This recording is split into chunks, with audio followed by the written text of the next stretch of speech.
Hey, what's up, guys? It's Tommy here, and I'm a black Latino trans man living in Florida. So, for a little context, if you're new to my channel, I am the 2016 Trans FitCon bodybuilding champion. I've been a personal trainer since 2010. I've been transitioning officially since about 2010 also. And I'm currently in a very happy, loving relationship with a trans woman. And we are trying to start a family. This particular channel is just for other trans masculine folks and, partners and stuff like that who are trying to start families and they want more information as to how that goes. And also just about me and how I live my life peacefully. So, currently, I am going for test number 3 for the IVF process. I think we have this one and that, and we'll see from this point on. Every test is just one more step to them telling me, hey, you can use your egg, or no, you cannot use your egg. If I do use my egg, we save money, and the baby will technically look like me, right, and be mine. If I don't, then we have other legalities and things of that nature to deal with. So, I'm not really worried about that. I think the most trying part of this process has been to not be on any HRT or anything that will help me build muscle and lose body fat that you would use in the gym. I haven't done anything. So my results, gym-wise, are taking way longer. My strength has gone down for sure. I'm actually sore for longer and tired and all the things that I hate about being human. For example, I went to the gym the other day. I did what I would consider a normal workout. I'm not even training, just normal workout. And the next 2 days, I'm like, my muscles are on fire. And, usually I can just push through that type of stuff. But as of lately, it's been quite hard. So sometimes I deal with gender dysphoria. But to be quite honest with you, I don't deal with it as much as I used to before my top surgery, and now post-top surgery and IVF process, I do deal with it, but it's very different what causes it now and then what caused it back then. Back then it was a lot about my chest and me not liking that and not feeling at home in my body, and now it's more about body fat being distributed on my body the way I do not like it, period. And that has been a struggle to keep my mind from playing tricks on me. So I have sought help for this, and so my therapist is just like, when do you think this will all be over and you can get back on HRT? That's what she asked me. And I said, possibly in November. So in November, I'm hoping it'll all be over and I'll be back at least on HRT. Because I think even if I were cisgender and going through this, I'd still seek some type of supplement or something to help me feel better. I don't judge people that do that. I don't think anybody else should either. Everybody's got to do whatever they think they need to do to make themselves happy and healthy.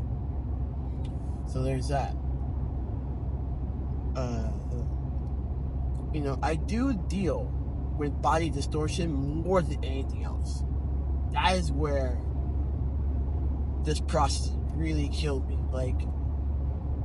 And my Facebook and other things that have old pictures of me really hurt right now. It hurts my soul when I look at a picture 2 years ago or maybe a few months ago, actually. And I'm a lot more dense and lower body fat and looking good for me. And how I keep telling myself this is only temporary and I can get back to training the way I want to train, or at least looking the way I want to look. But it's really weird just dealing with, like, gender dysphoria, body distortion image, dealing with the way people treat me. Now, I'll be very honest with you. When you look a certain way, people do treat you very differently. And we can all go around and be like, oh, well, that's not true. We, believe in the eyes of the beholder. We should never judge a book by its cover. But people be judging a book by its cover all the time. I remember when I was, like, overweight, 198 pounds at 40% body fat, and the way people would treat me to how they treat me now, or when I was competing. So those things are always like, wow, I didn't think it was going to be such a big deal, but it's a big deal. It is a big deal. Appearances and how you look are a big deal. And I think as trans people, we know that. Because, your pre-transition treatment to post-transition, if you're passing, is very different. Normally, people stay out of your business when you pass. Normally. And then when you're not passing, people feel like it's their civic duty to make your life miserable, right? To ask questions when you didn't want anyone to ask you a question, unsolicited advice, all sorts of things that come along when not passing. So as much as I'm going through what I'm going through and it hurts and it's uncomfortable, I do recognize a couple of things. One, I still have passing privilege. And a lot of it. Two, even though that what I'm going through is uncomfortable and it is temporary. And three, this problem is one of me prospering. It's a prospering problem. Because problems always exist, always. It's what kind of problems you're at. So my problems are no longer, I can't find a partner, I can't start a family, I can't do this, to now, oh, I'm starting a family, I have a partner, my life is okay, and now we are in this stage. So, although I'm going through this, I want to make it very clear that I still know that I'm a blessed man, beyond measure. It's just uncomfortable, But I'll never match the discomfort of never ever being on T, or never match the discomfort of losing my house or my home or something like that because I'm trans. So, I make these videos, but I acknowledge my privilege in all this. Because you have to have acknowledgement of where you are. I have high-class problems. It's very true. I do have high-class problems.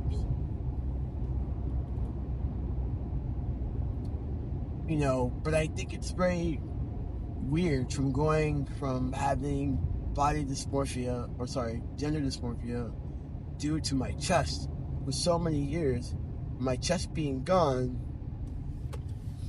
and now dealing with, this type of gender dysphoria because of other things, mainly things that I never had to deal with for years, So, that's basically it, life is good. It's not perfect, but it's definitely good. And I'm not letting the rigorous or crazy amount of transphobia that has overtaken Florida let me or stop me from living my best life here while I'm here, while now. I won't give anybody that satisfaction. Like, do I get sad sometimes? Yeah. Is it uncomfortable? Yeah. Do I worry a lot for my girlfriend and myself? Of course. Every time that I see a new stupid bill being passed that has nothing to do with helping people and more to do with discrimination, it's like, yo, who cares? It's just, why are you so pressed about me? I'm not pressed about you. I personally think that everybody should be able to live their lives however they see fit and answer to God when they die. That's basically how I feel about it. I hope you have a blessed day.